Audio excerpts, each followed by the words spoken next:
ওর বাবা যেহেতু ডিউটিতে চলে গেছে, চলে যাওয়ার পরে আমি আর রুশিকে মাছ কিনে নিয়ে এসেছি, রুই মাছ। তো রুই মাছ কিনে নিয়ে আসার পরে আমি মাছ ধুয়ে ভালো করে লবণ হলুদ মাখিয়ে মাছ ভাজা করতে বসিয়ে দিয়েছি।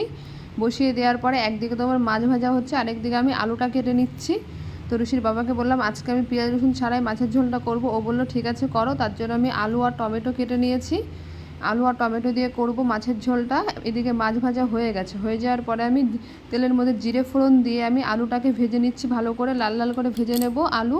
তারপরে কেটে রাখা টমেটো আর লঙ্কা চিড়ে রেখেছিলাম ওইগুলো দিয়ে দিয়েছি। দিয়ে দেওয়ার পরে লবণ হলুদ দিয়ে ভালো করে নাড়াচাড়া করে এইদিকে দিয়ে দিলাম জিরে গুঁড়ো, তারপরে ধনে গুঁড়ো দেবো। আর এইদিকে যেহেতু কাঁচা লঙ্কা অতটা ঝাল নেই, তার জন্য লঙ্কার গুঁড়ো দেবো ঝাল হওয়ার জন্য। এদিকে লঙ্কার গুঁড়োটা দিয়ে দিলাম। দিয়ে দেওয়ার পরে পরিমাণ মতন জল দিয়ে দেবো। আর এইখান থেকে রুশিকে এক পিস মাছ ভাজা খাইয়ে দেবো।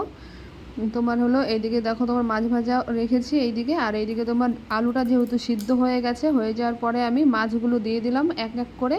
দেখো মাছ দেওয়ার পরে এরকম এসে কালারটা, তো আশা করি মাছের ঝোলটা ভালোই লাগবে খেতে।